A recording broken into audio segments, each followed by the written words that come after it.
Hello student, this is your science class and we are going to start the chapter 15.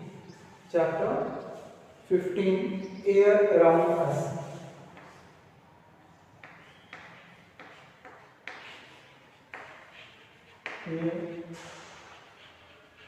Air around us. So in this video we are going to discuss these two questions only. How do we know the presence of air? As we know, air cannot be seen. So how we will experience, how we will feel the presence of air around us? And the second question, what is air made of? So we will start with the first question, how do we know the presence of air? When we sit under the fan in a hot summer days, what we feel? We feel cold. Why? Did you experience it? Of course. It is because the air pushes on you by the fan, and this air evaporates the sweat from your body and you feel cool. The same way, you can see the movement in this muffler when I am blowing the air with our mouth. Or you can see the movement in the paper when you blow the air over it. This movement tells us the air is present around us, or it gives the feeling to us that air is present around us. Now, sometimes the air is moving slowly. This moving air is called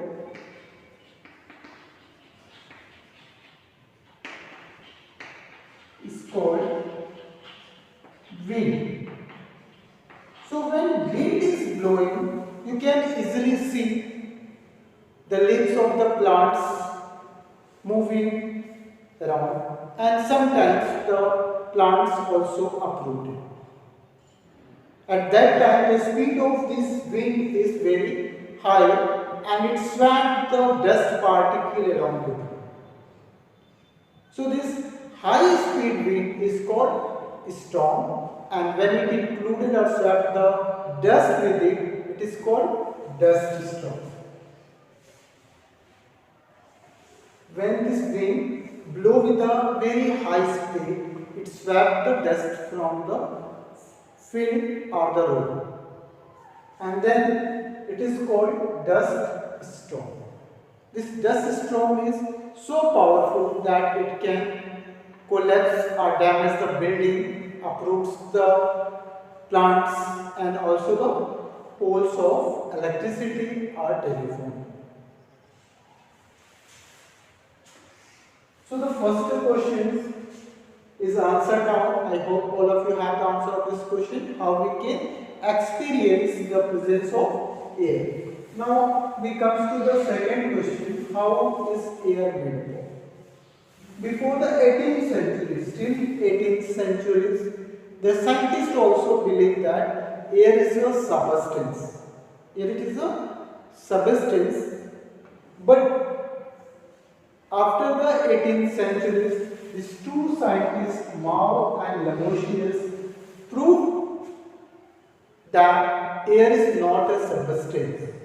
By their experiment, it is made up of many substances, and so air is now called mixture of gases.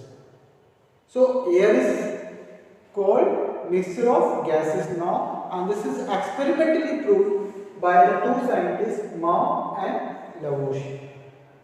Now these experiments available to us also, we can check it that air is made up of different things or no. Let us start with the beginning. The first contents, that is the water vapor.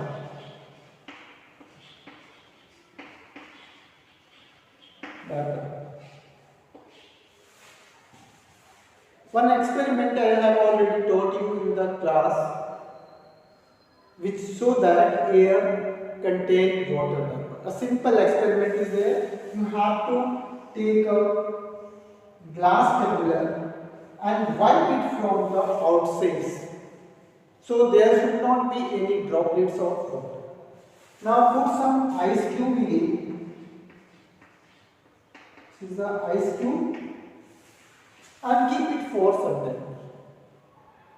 After some time, you will see the water droplets clings on the outer wall of the glass. From where these outer water droplets came? These water droplets are actually the vapor present in the air which condensed due to the low temperature near the glass tumbler. So it proves that the air contains water vapor. Now the second component is smoke and dust.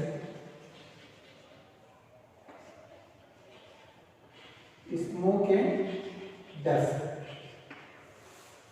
You close your room completely and make a small hole through the windows so light can pass through. When you will see in that beam of light, the many particles are moving like that, zigzagging. These are actually the dust particles. Or during a dark night, when you blow a torch, you can see in the path of the light, the very small particles of dust are moving. So it shows that the dust particle is present in the air. Now another experiment we can do which proves that there is another component of air. Take a glass trough and fix a candle in it with the help of wax. Now pour some water over it and light the candle and cover with the clear glass. You will see the candle will glow for some time, then after its flame flickers and finally goes out. What it proves that? In this tumbler, the air has some parts which help in the combustion. Until that part is available, the candle is glowing. That part of the air which help in the combustion is called oxygen.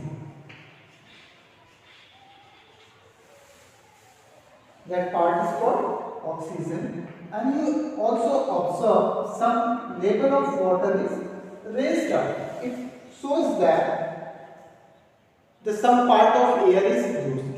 Some part of air is used in the combustion. This part of air which is helpful in the combustion is called oxygen, and remaining parts remain unused. They are nitrogen. So nitrogen is another component, and what produced on burning is the carbon dioxide. You can easily prove the presence of carbon dioxide in air by using the lime water. You take a bowl of lime water, fresh lime water, and collect the air that you respired out or breathe out. In that, passing the air which we breathe out in this lime water, you will see it turns milky. When breathing air, breathe out air is passed. What happens? Actually, this carbon dioxide present in the air that we exhale turn the lime water milky due to the formation of calcium carbonate. So the animals breathe out carbon dioxide and breathe in oxygen. This process is called respiration. Together it is called respiration, and during the respiration, what we have digested, the food we have taken, digested, it's get utilized, decomposed into the glucose and carbon dioxide. So we will get the energy for our body. So these are called components of air. We have discussed here these two answers. The next topic we will discuss in the another video. Thank you. Have a nice day.